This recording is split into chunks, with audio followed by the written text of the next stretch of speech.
Chapter 3. The Templars.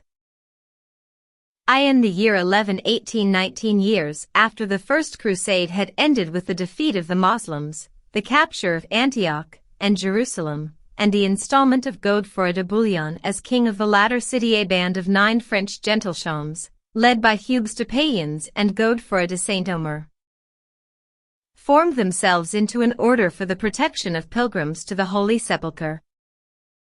Baldwin II, who at this moment succeeded the throne of Jerusalem, presented them with a house near the site of the Temple of Solomon, hence the name of Knights Templar under which they were to become famous. In 1128 the order was sanctioned by the Council of Troyes and by the Pope, and a rule was drawn up by St. Bernard under which the Knights Templar were bound by the vows of poverty, chastity, and obedience. But although the Templars distinguished themselves by many deeds of valor, the regulation that they were to live solely on alms led to donations so enormous that, abandoning their vow of poverty, they spread themselves over Europe, and by the end of the 12th century had become a rich and powerful body.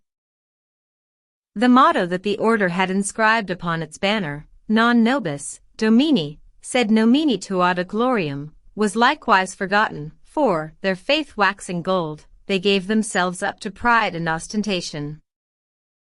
Thus, as an 18th-century Masonic writer has expressed it, the war, which for the greater number of warriors of good faith proved the source of weariness, of losses and misfortunes, became for them, the Templars, only the opportunity for booty and aggrandizement.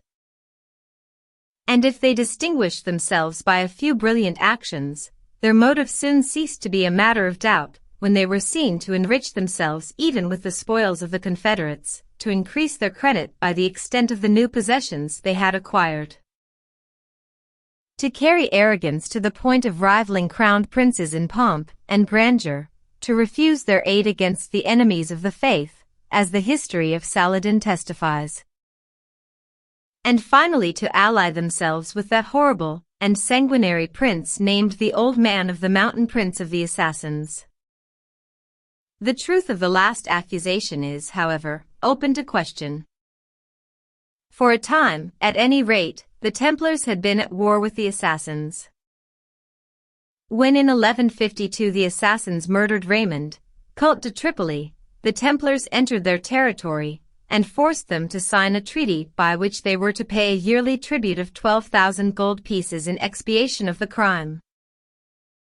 Some years later the Old Man of the Mountain sent an ambassador to Amaury, king of Jerusalem, to tell him privately that if the Templars would forego the payment of this tribute he and his followers would embrace the Christian faith. Amaury accepted, offering at the same time to compensate the Templars, but some of the knights assassinated the ambassador before he could return to his master.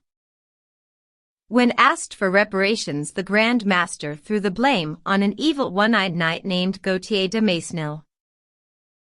It is evident, therefore, that the relations between the Templars and the Assassins were at first far from amicable.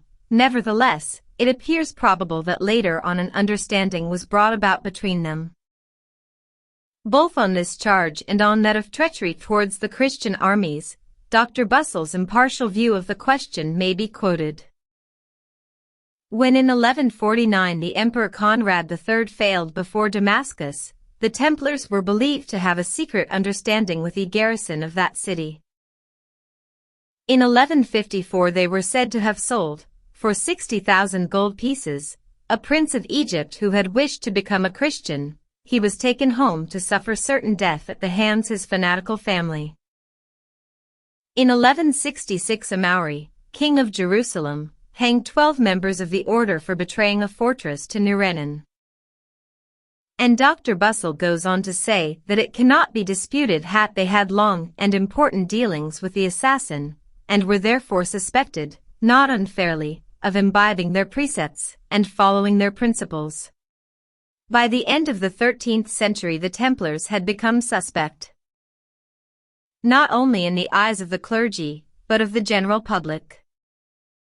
Amongst the common people, one of their latest apologists admits, vague rumors circulated They talked of the covetousness and want of scruple of the knights, of their passion for aggrandizement, and their rapacity. Their haughty insolence was proverbial. Drinking habits were attributed to them. The saying was already in use to drink like a Templar. The old German word Tempelhaus indicated house ill fame. The same rumors had reached Clement V even before his accession to the papal throne in 1305. And in this same year he summoned the Grand Master of the Order, Jacques du Molay, to return to France from the island of Cyprus, where he was assembling fresh forces to avenge the recent reverses of the Christian armies.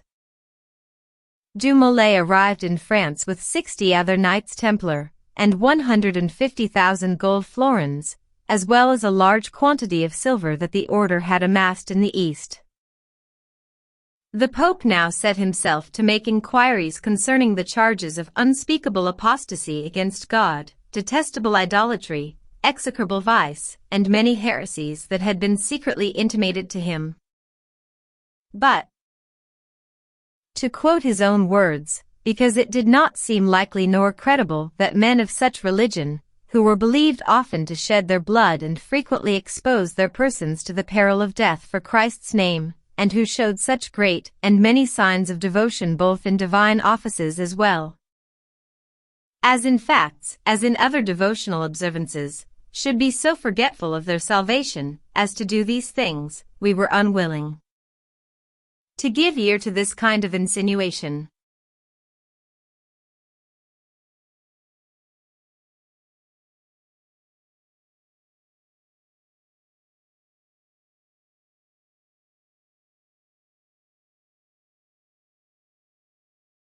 The King of France, Philippe le Bel, who had hitherto been the friend of the Templars, now became alarmed and urged the Pope to take action against them, but before the Pope was able to find out more about the matter, the king took the law into his own hands, and had all the Templars in France arrested on October 13, 1307.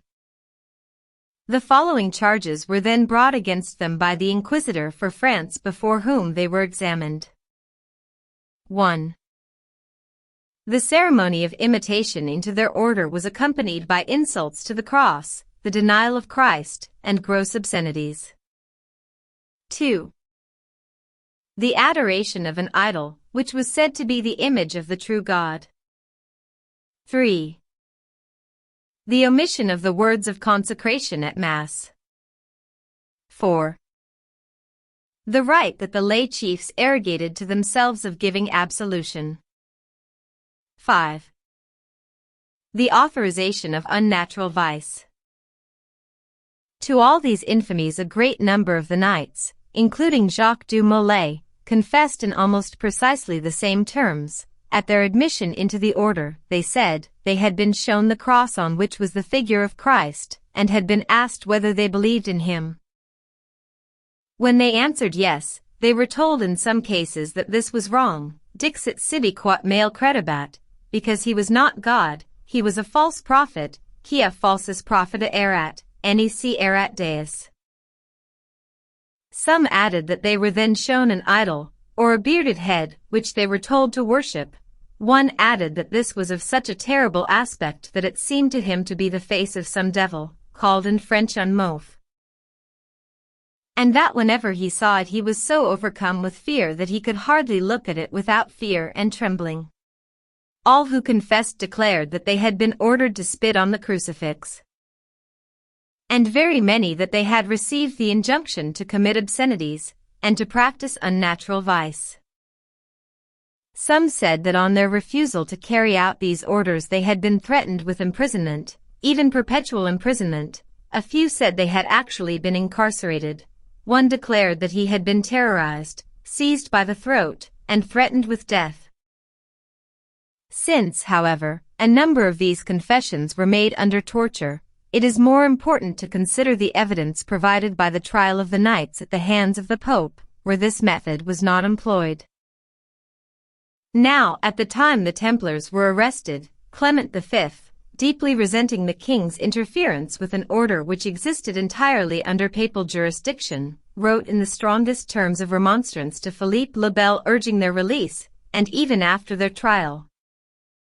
Neither the confessions of the knights nor the angry expostulations of the king could persuade him to believe in their guilt. But as the scandal concerning the Templars was increasing, he consented to receive in private audience a certain knight of the order, of great nobility, and held by the said order in no slight esteem, who testified to the abominations that took place on the reception of the brethren, the spitting on the cross, and other things which were not lawful nor, humanly speaking, decent. The Pope then decided to hold an examination of 72 French knights at Poitiers in order to discover whether the confessions made by them before the Inquisitor at Paris could be substantiated, and at this examination, conducted without torture or pressure of any kind in the presence of the Pope himself, the witnesses declared on oath that they would tell the full and pure truth. They then made confession which were committed to writing in their presence, and these being afterwards read aloud to them, they expressly and willingly approved them. Perseverance in illis eas express et spont, prout recitate furunt approberunt. Besides this, an examination of the Grand Master, Jacques du Molay, and the preceptors of the order was held in the presence of 3 cardinals and 4 public notaries and many other good men. These witnesses, says the official report, having sworn with their hands on the gospel of God, ad sancta Dei Evangelia ab ias corporaliter tacta, that they would on all the aforesaid things speak the pure and full truth, they separately, freely, and spontaneously, without any coercion and fear, deposed and confessed among other things the denial of Christ and spitting upon the cross, when they were received into the order of the Temple.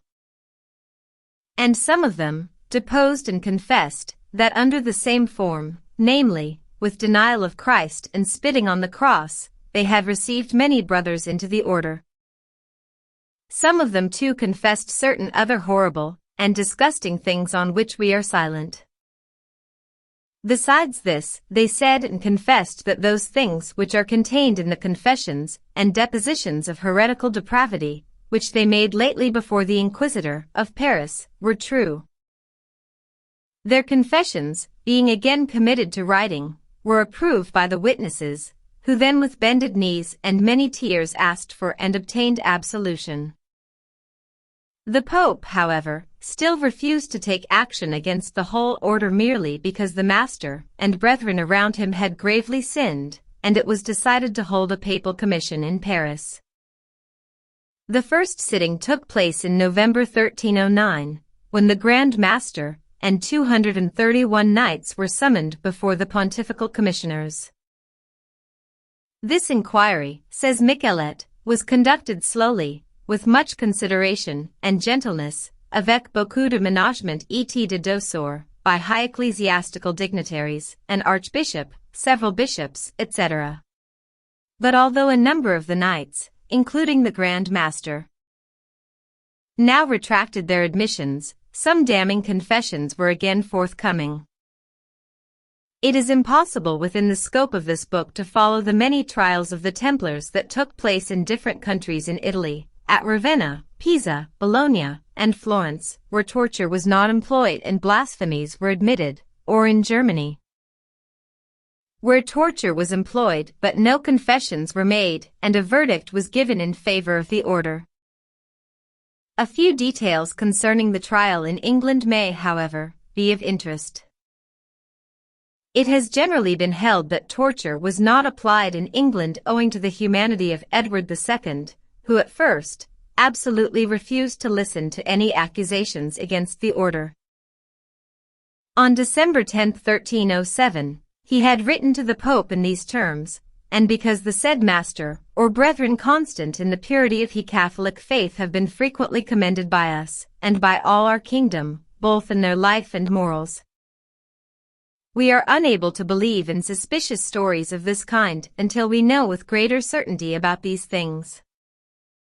We, therefore, pity from our souls the suffering and losses of the SD Master and brethren, which they suffer in consequence of such infamy, and we supplicate most affectionately your sanctity, if it please you, that considering with favor suited to the good character of the master and brethren, you may deem fit to meet with more indulgence the detractions, calumnies and charges by certain envious and evil-disposed persons, who endeavor to turn their good deeds into works of perverseness opposed to divine teaching, until the said charges attributed to them shall have been brought legally before you or your representatives here and more fully proved. Edward II also wrote in the same terms to the kings of Portugal, Castile, Aragon, and Sicily. But 2 years later, after Clement V had himself heard the confessions of the order, and a papal bull had been issued declaring that the unspeakable wickednesses and abominable crimes of notorious heresy had now come to the knowledge of almost every one, Edward II was persuaded to arrest the Templars and order their examination. According to Mr. Castle, whose interesting treatise we quote here, the king would not allow torture to be employed, with the result that the knights denied all charges, but later, it is said, he allowed himself to be overpersuaded, and torture appears to have been applied on 1 or 2 occasions, with the result that 3 knights confessed to all, and were given absolution. At Southwark, however, a considerable number of brethren admitted that they had been strongly accused of the crimes of negation and spitting. They did not say they were guilty, but that they could not purge themselves, and therefore they abjured these and all other heresies. Evidence was also given against the order by outside witnesses, and the same stories of intimidation at the ceremony of reception were told. At any rate, the result of the investigation was not altogether satisfactory, and the Templars were finally suppressed in England as elsewhere by the Council of Vienne in 1312. In France, more rigorous measures were adopted, and 54 knights, who had retracted their confessions, were burnt at the stake as relapsed heretics on May 12, 1310. For years later, on March 14, 1314, the Grand Master, Jacques du Molay, suffered the same fate. Now, however much we must execrate the barbarity of this sentence as also the cruelties that had preceded it, this is no reason why we should admit the claim of the order to noble martyrdom put forward by the historians who have espoused their cause. The character of the Templars is not rehabilitated by condemning the conduct of the king and pope. Yet this the line of argument usually adopted by the defenders of the order.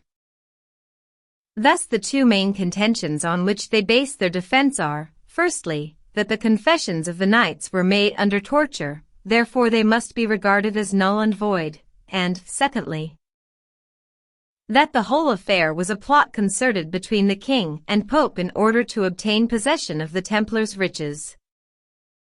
Let us examine these contentions in turn. In the first place, as we have seen, all confessions were not made under torture. No one, as far as I am aware, disputes Michelet's assertion that the inquiry before the Papal Commission in Paris, at which a number of knights adhered to the statements they had made to the Pope, was conducted without pressure of any kind. But further, the fact that confessions are made under torture does not necessarily invalidate them as evidence.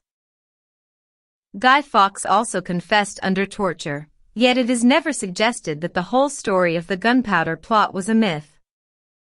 Torture, however much we may condemn it, has frequently proved the only method for overcoming the intimidation exercised over the mind of a conspirator, a man bound by the terrible obligations of a confederacy, and fearing the vengeance of his fellow conspirators will not readily yield to persuasion, but only to force.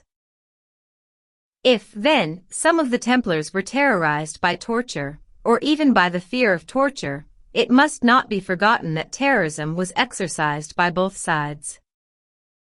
Few will deny that the knights were bound by oaths of secrecy, so that on one hand they were threatened with the vengeance of the order if they betrayed its secrets, and on the other faced with torture if they refused to confess. Thus they found themselves between the devil and the deep sea. It was therefore not a case of a mild and unoffending order meeting with brutal treatment at the hands of authority, but of the victims of a terrible autocracy being delivered into the hands of another autocracy. Moreover, do the confessions of the knights appear to be the outcome of pure imagination, such as men under the influence of torture might devise?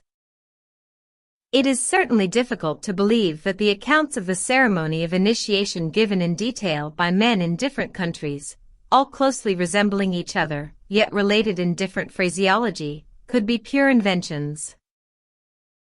Had the victims been driven to invent, they would surely have contradicted each other, have cried out in their agony that all kinds of wild and fantastic rites had taken place in order to satisfy the demands of their interlocutors. But no, each appears to be describing the same ceremony more or less completely, with characteristic touches that indicate the personality of the speaker, and in the main all the stories tally. The further contention that the case against the Templars was manufactured by the king and Pope with a view to obtaining their wealth is entirely disproved by facts. The latest French historian of medieval France, whilst expressing disbelief in the guilt of the Templars, characterizes this counter-accusation as puerile. Philippe the Bel, writes M. Funk Brentano, has never been understood. From the beginning people have not been just to him. This young prince was one of the greatest kings, and the noblest characters that have appeared in history. Without carrying appreciation so far, one must nevertheless accord to M. Funk Brentano's statement of facts the attention it merits. Philippe has been blamed for debasing the coin of the realm. In reality, he merely ordered it to be mixed with alloy, as a necessary measure after the war with England, precisely as our own coinage was debased in consequence of the recent war. This was done quite openly, and the coinage was restored at the earliest opportunity. Intensely national, his policy of attacking the Lombards, exiling the Jews, and suppressing the Templars, however regrettable the methods by which it was carried out, resulted in immense benefits to France. M. Funk Brentano has graphically described the prosperity of the whole country. During the early 14th century, the increase of population, flourishing agriculture and industry. In Provence and Languedoc one meets swineherds who have vineyards, simple cowherds who have town houses. The attitude of Philippe le Bel towards the Templars must be viewed in this light, ruthless suppression of any body of people who interfered with the prosperity of France. His action was not that of arbitrary authority. He proceeded, says M. Funk Brentano, by means of an appeal to the people. In his name Norbert, the Chancellor, spoke to the Parisians in the garden of the palace, October 13, 1307. Popular assemblies were convoked all over France. The Parliament of Tours, with hardly a dissentient vote, declared the Templars worthy of death. The University of Paris gave the weight of their judgment as to the fullness and authenticity of the confessions. Even assuming that these bodies were actuated by the same servility as that which has been attributed to the Pope. How are we to explain the fact that the trial of the order aroused no opposition among the far from docile people of Paris? If the Templars had indeed, as they professed, been leading noble and upright lives, devoting themselves to the care of the poor, one might surely expect their arrest to be followed by popular risings. But there appears to have been no sign of this. As to the Pope, we have already seen that from the outset he had shown himself extremely reluctant to condemn the order, and no satisfactory explanation is given of his change of attitude except that he wished to please the king. As far as his own interests are concerned, it is obvious that he could have nothing to gain by publishing to the world a scandal that must inevitably bring opprobrium on the Church. His lamentations to this effect in the famous bull clearly show that he recognized this danger, and therefore desired at all cost to clear the accused knights, if evidence could be obtained in their favor. It was only when the Templars made damning admissions in his presence that he was obliged to abandon their defense. Yet we are told that he did this out of base compliance with the wishes of Philippe le Bel. Philippe le Bel is thus represented as the arch-villain of the whole piece, through 7 long years hounding down a blameless order from whom up to the very moment of their arrest he had repeatedly received loans of money solely with the object of appropriating their wealth. Yet after all we find that the property of the Templars was not appropriated by the king, but was given by him to the Knights of St. John of Jerusalem. What was the fate of the Templars' goods? Philippe le Bel decided that they should be handed over to the Hospitallers. Clement V states that the orders given by the king on this subject were executed. Even the domain of the Temple in Paris, up to the eve of the Revolution, was the property of the Knights of St. John of Jerusalem. The royal treasury kept for itself certain sums for the costs of the trial. These had been immense. These facts in no way daunt the antagonists of Philippe, who, we are now assured again without any proof whatever, was overruled by the Pope in this matter. But setting all morality aside, as a mere question of policy, is it likely that the king would have deprived himself of his most valuable financial supporters and gone to the immense trouble of bringing them to trial without first assuring himself that he would benefit by the affair? Would he, in other words, have killed the goose that laid the golden eggs without any guarantee that the body of the goose would remain in his possession? Again, if, as we are told, the Pope suppressed the order so as to please the king, why should he have thwarted him over the whole purpose the king had in view? Might we not expect indignant remonstrances from Philippe at thus being balked of the booty he had toiled so long to gain? But on the contrary, we find him completely in agreement with the Pope on this subject. In November 1309, Clement V distinctly stated that Philippe the Illustrious, King of France, to whom the facts concerning the Templars had been told, was not prompted by avarice, since he desired to keep, or appropriate for himself, no part of the property of the Templars, but liberally and devotedly left them to us and the Church to be administered, etc. Thus the whole theory concerning the object for which the Templars were suppressed falls to the ground, a theory which on examination is seen to be built up entirely on the plan of imputing motives without any justification in facts. The king acted from cupidity, the Pope from servility, and the Templars confessed from fear of torture. On these pure hypotheses defenders of the order base their arguments. The truth is, far more probably, that if the king had any additional reason for suppressing the Templars, it was not envy of their wealth, but fear of the immense power their wealth conferred. The order dared even to defy the king, and to refuse to pay taxes.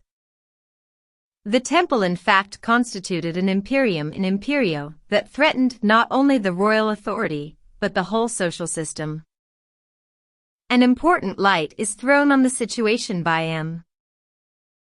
Funck Brentano in this passage. As the Templars had houses in all countries, they practiced the financial operations of the international banks of our times. They were acquainted with letters of change, orders payable at sight. They instituted dividends and annuities on deposited capital, advanced funds, lent on credit, controlled private accounts, undertook to raise taxes for the lay and ecclesiastical seigneurs. Through their proficiency in these matters acquired very possibly from the Jews of Alexandria, whom they must have met in the East, the Templars had become the international financiers and international capitalists of their day, had they not been suppressed. All the evils now denounced by socialists as peculiar to the system they describe as capitalism-trusts, monopolies, and corners would in all probability have been inaugurated during the course of the 14th century in a far worse form than at the present day, since no legislation existed to protect the community at large. The feudal system, as Marx and Engels perceived, was the principal obstacle to exploitation by a financial autocracy. Moreover, it is by no means improbable that this order of things would have been brought about by the violent overthrow of the French monarchy. Indeed, of all monarchies, the Templars, those terrible conspirators, says Eliphas Levi, threatened the whole world with an immense revolution. Here perhaps we may find the reason why this band of dissolute and rapacious nobles has enlisted the passionate sympathy of democratic writers. For it will be noticed that these same writers, who attribute the king's condemnation of the order to envy of their wealth, never apply this argument to the demagogues of the 18th century, and suggest that their accusations against the nobles of France were inspired by cupidity. Nor would they ever admit that any such motive may enter into the diatribes against private owners of wealth today. The Templars thus remain the only body of capitalists, with the exception of the Jews, to be not only pardoned for their riches, but exalted as noble victims of prejudice and envy. Is it merely because the Templars were the enemies of monarchy? Or is it that the world revolution, whilst attacking private owners of property, has never been opposed to international finance, particularly when combined with anti-Christian tendencies? It is the continued defense of the Templars which, to the present writer, appears the most convincing evidence against them. For even if one believes them innocent of the crimes laid to their charge, how is it possible to admire them in their later stages? The fact that cannot be denied is that they were false to their obligations, that they took the vow of poverty, and then grew not only rich, but arrogant, that they took the vow of chastity, and became notoriously immoral. Are all these things then condoned because the Templars formed a link in the chain of world revolution? At this distance of time the guilt, or innocence of the Templars will probably never be conclusively established either way. On the mass of conflicting evidence bequeathed to us by history no one can pronounce a final judgment. Without attempting to dogmatize on the question, I would suggest that the real truth may be that the knights were both innocent and guilty, that is to say, that a certain number were initiated into the secret doctrine of the order whilst the majority remained throughout in ignorance. Thus, according to the evidence of Stephen de Staplebrug, an English knight, there were two modes of reception, one lawful and good and the other contrary to the faith. This would account for the fact that some of the accused declined to confess even under the greatest pressure. These may really have known nothing of the real doctrines of the order, which were confided orally only to those whom the superiors regarded as unlikely to be revolted by them. Such have always been the methods of secret societies, from the Ismailis onward. This theory of a double doctrine is put forward by Loiseleur, who observes, "If we consult the statutes of the Order of the Temple as they have come down to us, we shall certainly discover there is nothing that justifies the strange and abominable practices revealed at the inquiry. But, besides the public rule, had not the order another one, whether traditional or written, authorizing or even prescribing these practices, a secret rule, revealed only to the initiates?" Eliphas Levi also exonerates the majority of the Templars from complicity in either anti-monarchical or anti-religious designs. These tendencies were enveloped in profound mystery, and the order made an outward profession of the most perfect orthodoxy. The chiefs alone knew whither they were going, the rest followed unsuspectingly. What, then, was the Templar heresy? On this point we find a variety of opinions. According to Wilke, Ranke, and Weber, it was the Unitarian deism of Islam. Lecoutoulz Canteleu thinks, however, it was derived from heretical Islamic sources, and relates that whilst in Palestine, one of the knights, Guillaume de Montbard, was initiated by the old man of the mountain in a cave of Mount Lebanon. That a certain resemblance existed between the Templars and the Assassins has been indicated by von Hammer, and further emphasized by the Freemason Clavel. Oriental historians show us, at different periods, the order of the Templars maintaining intimate relations with that of the Assassins. And they insist on the affinity that existed between the two associations. They remark that they had adopted the same colors, white and red, that they had the same organization, the same hierarchy of degrees, those of Fedavi, Refik, and Die in one corresponding to those of Novice, Professed, and Knight in the other, that both conspired for the ruin of the religions they professed in public, and that finally both possessed numerous castles, the former in Asia, the latter in Europe.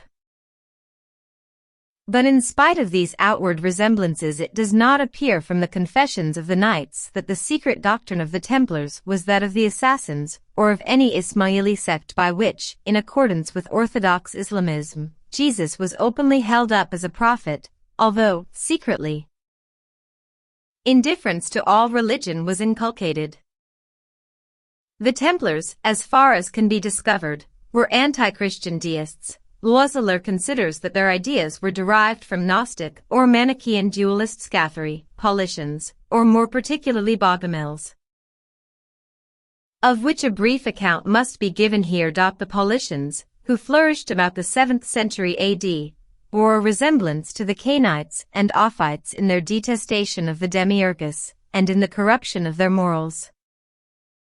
Later, in the 9th century, the Bogomils, whose name signifies in Slavonic friends of God, and who had migrated from northern Syria and Mesopotamia to the Balkan Peninsula, particularly Thrace, appeared as a further development of Manichaean dualism. Their doctrine may be summarized thus: God, the Supreme Father, has two sons, the elder Sadnal, the younger Jesus. To Sadnal, who sat on the right hand of God, belonged the right of governing the celestial world, but, filled with pride, he rebelled against his father and fell from heaven. Then, aided by the companions of his fall, he created the visible world, image of the celestial, having like the other its sun, moon, and stars, and last he created man, and the serpent which became his minister. Later Christ came to earth in order to show men the way to heaven, but his death was ineffectual, for even by descending into hell he could not wrest the power from Satnal, i.e. Satan. This belief in the impotence of Christ, and the necessity therefore for placating Satan, not only the prince of this world, but its creator, led to the further doctrine that Satan, being all-powerful, should be adored. Nicetas Choniates, a Byzantine historian of the 12th century, described the followers of this cult as Satanists, because considering Satan all-powerful they worshipped him lest he might do them harm. Subsequently they were known as Luciferians. Their doctrine, as stated by Noyce and Vito-Duranis, being that Lucifer was unjustly driven out of heaven, that one day he will ascend there again, and be restored to his former glory and power in the celestial world. The Bogomils and Luciferians were thus closely akin. But whilst the former divided their worship between God and his two sons, the latter worshipped Lucifer only, regarding the material world as his work, and holding that by indulging the flesh they were propitiating their demon creator. It was said that a black cat, the symbol of Satan, figured in their ceremonies as an object of worship, also that at their horrible nocturnal orgies sacrifices of children were made and their blood used for making the Eucharistic bread of the sect. Loiseleur arrives at the conclusion that the secret doctrine of the Templars was derived from the Bogomils. Thus the Templars recognize at the same time a good God, incommunicable to man and consequently without symbolic representation, and a bad God, to whom they give the features of an idol of fearful aspect.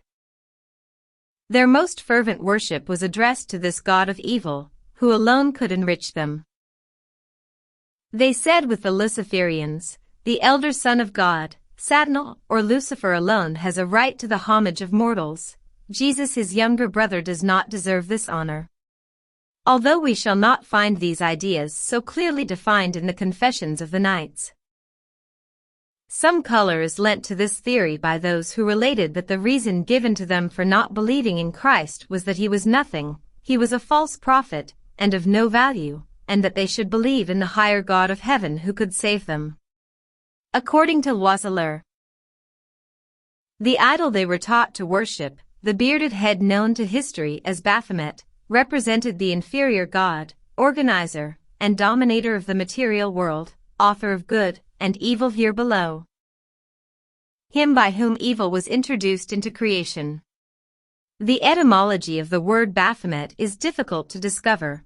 Renouard says it originated with two witnesses heard at Carcassonne, who spoke of Figura Baphometi, and suggests that it was a corruption of Muhammad, whom the inquisitors wished to make the knights confess they were taught to adore. But this surmise with regard to the intentions of the inquisitors seems highly improbable, since they must have been well aware that, as Wilke points out, the Moslems forbid all idols. For this reason Wilke concludes that the Mohammedanism of the Templars was combined with Kabbalism, and that their idol was in reality the Macroprosopos, or head of the Ancient of Ancients, represented as an old man with a long beard, or sometimes as three heads in one, which has already been referred to under the name of the long face in the first chapter of this book. A theory, which would agree with Eliphas Levi's assertion that the Templars were initiated into the mysterious doctrines of the Kabbalah. But Levi goes on to define this teaching under the name of Johannism. It is here that we reach a further theory with regard to the secret doctrine of the Templars, the most important of all, since it emanates from Masonic and Neo-Templar sources, thus effectually disposing of the contention that the charge brought against the order of apostasy from the Catholic faith is solely the invention of Catholic writers. In 1842 the Freemason Ragan related that the Templars learnt from the initiates of the East a certain Judaic doctrine, which was attributed to St. John the Apostle. Therefore they renounced the religion of St. Peter and became Johannites. Eliphas Levi expresses the same opinion. Now, these statements are apparently founded on a legend which was first published early in the 19th century, when an association calling itself the Ordre du Temple and claiming direct descent from the original Templar order published two works. The Manuel de Chevaliers de l'Ordre du Temple in 1811, and the Levitican, in 1831, together with a version of the Gospel of St. John differing from the Vulgate. These books, which appear to have been printed only for private circulation amongst the members, and are now extremely rare, relate that the Order of the Temple had never ceased to exist since the days of Jacques du Molay, who appointed Jacques de Larmeny his successor in office. And from that time onwards a line of Grand Masters had succeeded each other without a break up to the end of the 18th century, when it ceased for a brief period, but was reinstituted under a new Grand Master, Fabre Palaprat, in 1804. Besides publishing the list of all Grand Masters, known as the Charter of Larmenius, said to have been preserved in the secret archives of the Temple, these works also reproduce another document drawn from the same repository describing the origins of the order. This manuscript, written in Greek on parchment, dated 1154, purports to be partly taken from a 5th century MS and relates that Hugues de Payens, first Grand Master of the Templars, was initiated in 1118, that is to say, in the year the order was founded into the religious doctrine of the primitive Christian Church by its sovereign pontiff and patriarch, Theoclet, 60th in direct succession from St. John the Apostle. The history of the primitive church is then given as follows. Moses was initiated in Egypt. Profoundly versed in the physical, theological, and metaphysical mysteries of the priests, he knew how to profit by these so as to surmount the power of the mages and deliver his companions. Aaron, his brother, and the chiefs of the Hebrews became the depositaries of his doctrine. The Son of God afterwards appeared on the scene of the world. He was brought up at the school of Alexandria. Imbued with a spirit wholly divine, endowed with the most astounding qualities, dispositions, he was able to reach all the degrees of Egyptian initiation. On his return to Jerusalem, he presented himself before the chiefs of the synagogue. Jesus Christ, directing the fruit of his lofty meditations towards universal civilization and the happiness of the world, rent the veil which concealed the truth from the peoples. He preached the love of God, the love of one's neighbor, and equality before the common Father of all men. Jesus conferred evangelical initiation on his apostles and disciples. He transmitted his Spirit to them, divided them into several orders after the practice of John, the beloved disciple, the apostle of fraternal love, whom he had instituted sovereign pontiff and patriarch. Here we have the whole Kabbalistic legend of a secret doctrine descending from Moses, of Christ as an Egyptian initiate and founder of a secret order, a theory, of course, absolutely destructive of belief in his divinity. The legend of the Order du Temple goes on to say, up to about the year 1118, i.e. the year the Order of the Temple was founded, the mysteries and the hierarchic order of the initiation of Egypt, transmitted to the Jews by Moses, then to the Christians by J.C., were religiously preserved by the successors of St. John the Apostle. These mysteries and initiations, regenerated by the evangelical initiation, or baptism, were a sacred trust which the simplicity of the primitive and unchanging morality of the brothers of the East had preserved from all adulteration. The Christians, persecuted by the infidels, appreciating the courage and piety of these brave crusaders, who, with the sword in one hand and the cross in the other, flew to the defense of the holy places, and, above all, doing striking justice to the virtues and the ardent charity of Hugues de Payens, held it their duty to confide to hands so pure the treasures of knowledge acquired throughout so many centuries, sanctified by the cross, the dogma, and the morality of the man-God. Hugues was invested with the apostolic patriarchal power, and placed in the legitimate order of the successors of St. John the Apostle, or the Evangelist.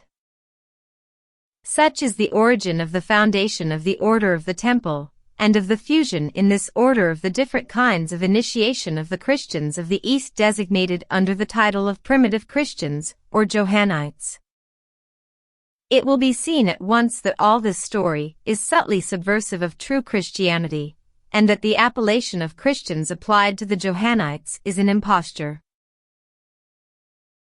Indeed, Fabre Palaprat, Grand Master of the Order du Temple in 1804, who in his book on the Templars repeats the story contained in the Levitican and the Manuel de Chevaliers du Temple, whilst making the same profession of primitive Christian doctrines descending from St. John through Theoclet and Hugues de Payens to the order over which he presides, goes on to say that the secret doctrine of the Templars was essentially contrary to the canons of the Church of Rome, and that it is principally to this fact that one must attribute the persecution of which history has preserved the memory. The belief of the primitive Christians, and consequently that of the Templars, with regard to the miracles of Christ is that he did or may have done extraordinary or miraculous things, and that since God can do things incomprehensible to human intelligence, the primitive Church venerates all the acts of Christ as they are described in the Gospel, whether it considers them as acts human science, or whether as acts of divine power. Belief in the divinity of Christ is thus left an open question. And the same attitude is maintained towards the resurrection, of which the story is omitted in the Gospel of St. John possessed by the order. Fabre Palaprat further admits that the gravest accusations brought against the Templars were founded on facts, which he attempts to explain away in the following manner. The Templars having in 1307 carefully abstracted all the manuscripts composing the secret archives of the order from the search made by authority, and these authentic manuscripts having been preciously preserved since that period, we have today the certainty that the Knights endured a great number of religious and moral trials before reaching the different degrees of initiation. Thus, for example, The recipient might receive the injunction under pain of death to trample on the crucifix or to worship an idol, but if he yielded to the terror which they sought to inspire in him, he was declared unworthy of being admitted to the higher grades of the order.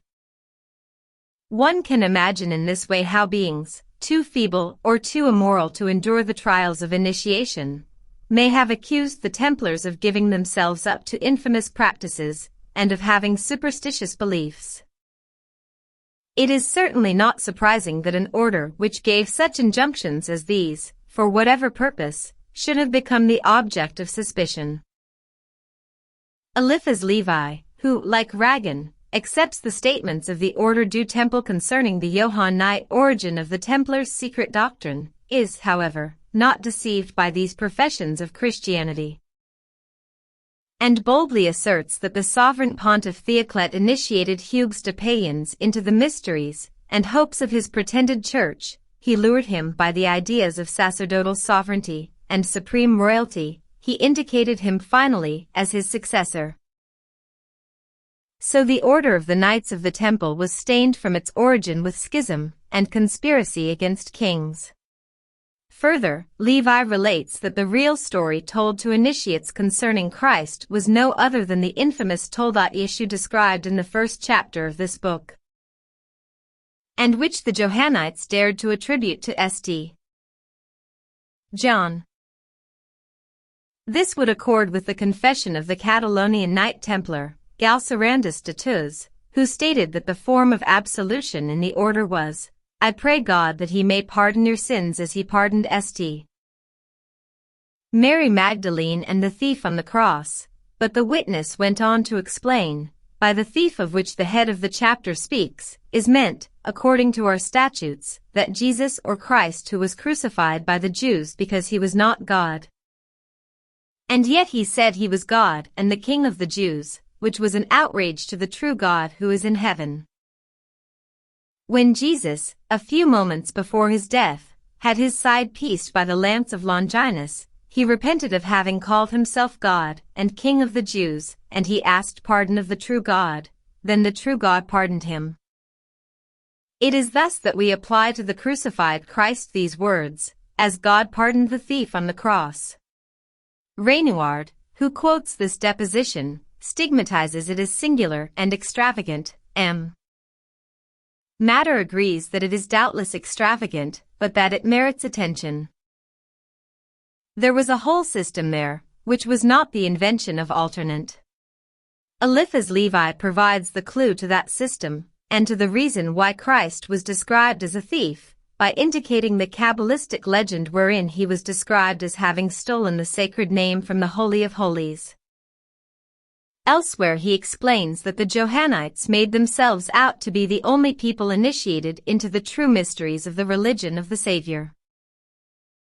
They professed to know the real history of Jesus Christ, and by adopting part of Jewish traditions and the stories of the Talmud, they made out that the facts related in the Gospels that is to say, the Gospels accepted by the Orthodox Church were only allegories of which St. John gives the key. But it is time to pass from legend to facts. For the whole story of the initiation of the Templars by the Johannites rests principally on the documents produced by the Order du Temple in 1811.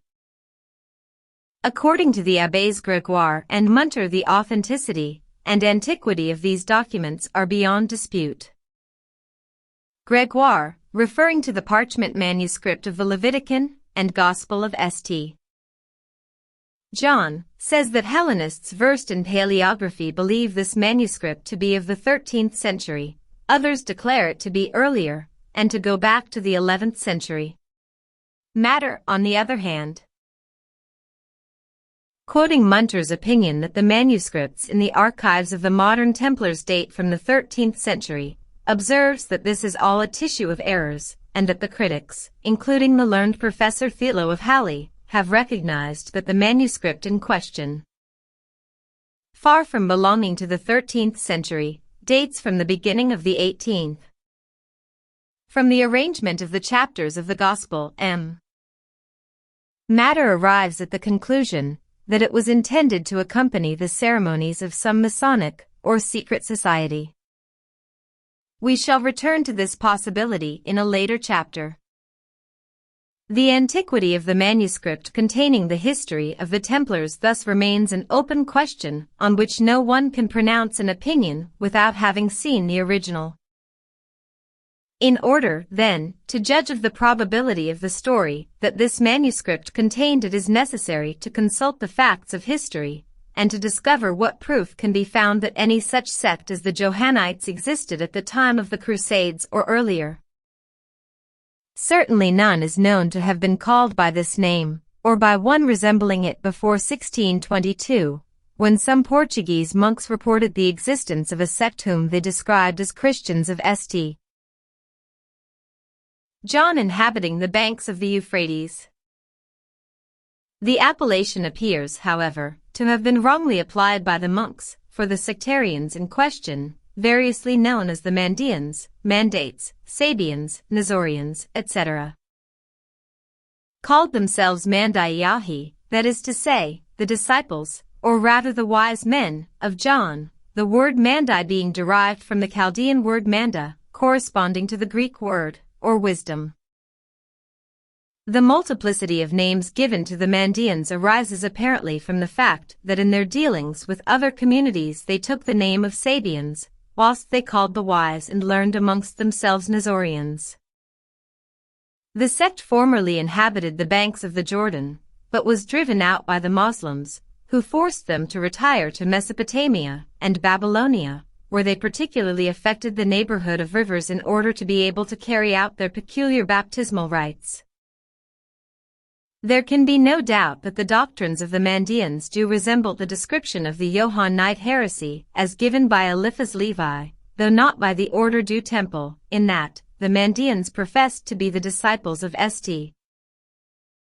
John the Baptist, however, not the apostle, but were at the same time the enemies of Jesus Christ. According to the Mandeans' Book of John, Sidra di Yehia, that is to say, St. John baptized myriads of men during 40 years in the Jordan. By a mistake or in response to a written mandate from heaven saying, Yehia baptized the liar in the Jordan — he baptized the false prophet Ishumeshaha, the Messiah Jesus, son of the devil Ruhakadishta. The same idea is found in another book of the sect called the Book of Adam, which represents Jesus as the perverter of St. John's doctrine and the disseminator of iniquity and perfidy throughout the world. The resemblance between all this and the legends of the Talmud, the Kabbalah, and the Toldat Yeshu is at once apparent. Moreover, the Mandeans claim for the Book of Adam the same origin as the Jews claimed for the Kabbalah, namely, that it was delivered to Adam by God through the hands of the angel Raziel. This book, known to scholars as the Codex Nazaris, is described by Munter as a sort of mosaic without order, without method, where one finds mentioned Noah, Abraham, Moses, Solomon, the Temple of Jerusalem, St. John the Baptist, Jesus Christ, the Christians, and Muhammad. Matter, whilst denying any proof of the Templar succession from the Mandeans, nevertheless gives good reason for believing that the sect itself existed from the first centuries of the Christian era, and that its books dated from the 8th century. Further, that these Mandeans, or Nazorians, not to be confounded with the pre-Christian Nazarenes or Christian Nazarenes, were Jews who revered St. John the Baptist as the prophet of ancient Moslemism, but regarded Jesus Christ as a false Messiah sent by the powers of darkness. Modern Jewish opinion confirms this affirmation of Judaic inspiration, and agrees with Matter in describing the Mandeans as Gnostics. Their sacred books are in an Aramaic dialect, which has close affinities with that of the Talmud of Babylon. The Jewish influence is distinctly visible in the Mandean religion. It is essentially of the type of ancient Gnosticism, traces of which are found in the Talmud, the Midrash, and in a modified form the later Kabbalah. It may then be regarded as certain that a sect existed long before the time of the Crusades, corresponding to the description of the Johannites given by Eliphas Levi, in that it was Kabbalistic, anti-Christian, yet professedly founded on the doctrines of one of the St. John's.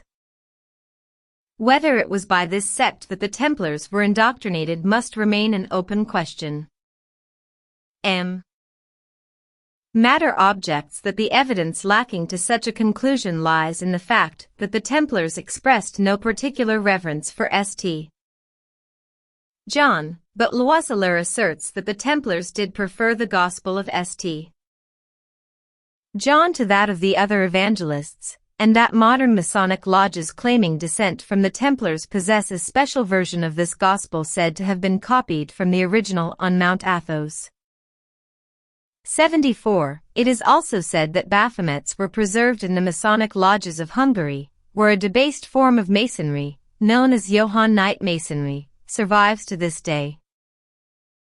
If the Templar heresy was that of the Johannites, the head in question might possibly represent that of John the Baptist, which would accord with the theory that the word Baphomet was derived from Greek words signifying baptism of wisdom.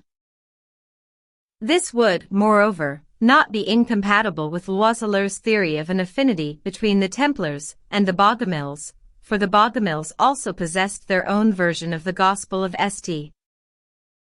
John, which they placed on the heads of their neophytes during the ceremony of initiation, giving as the reason for the peculiar veneration they professed for its author that they regarded St. John as the servant of the Jewish god Sadmel.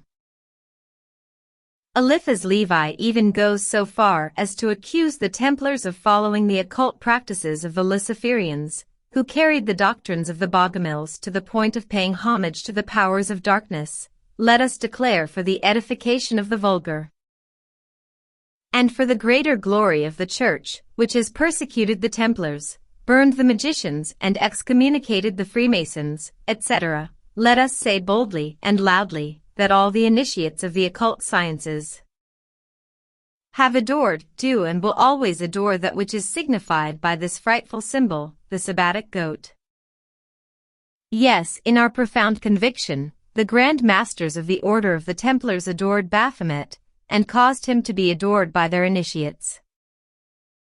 It will be seen, then, that the accusation of heresy brought against the Templars does not emanate solely from the Catholic Church, but also from the secret societies. Even our Freemasons, who, for reasons I shall show later, have generally defended the order, are now willing to admit that there was a very real case against them. Thus Dr. Ranking, who has devoted many years of study to the question, has arrived at the conclusion that Johannism is the real clue to the Templar heresy.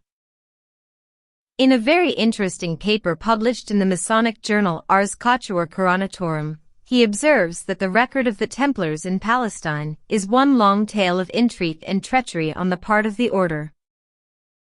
And finally, that from the very commencement of Christianity, there has been transmitted through the centuries a body of doctrine incompatible with Christianity in the various official churches. That the bodies teaching these doctrines professed to do so on the authority of St. John, to whom, as they claimed, the true secrets had been committed by the founder of Christianity. That during the Middle Ages the main support of the Gnostic bodies, and the main repository of this knowledge was the Society of the Templars. What is the explanation of this choice of St. John for the propagation of anti-Christian doctrines, which we shall find continuing up to the present day? What else than the method of perversion which in its extreme form becomes Satanism, and consists in always selecting the most sacred things for the purpose of desecration? Precisely then because the Gospel of St. John is the one of all the four which most insists on the divinity of Christ, the occult anti-Christian sects have habitually made it the basis of their rites.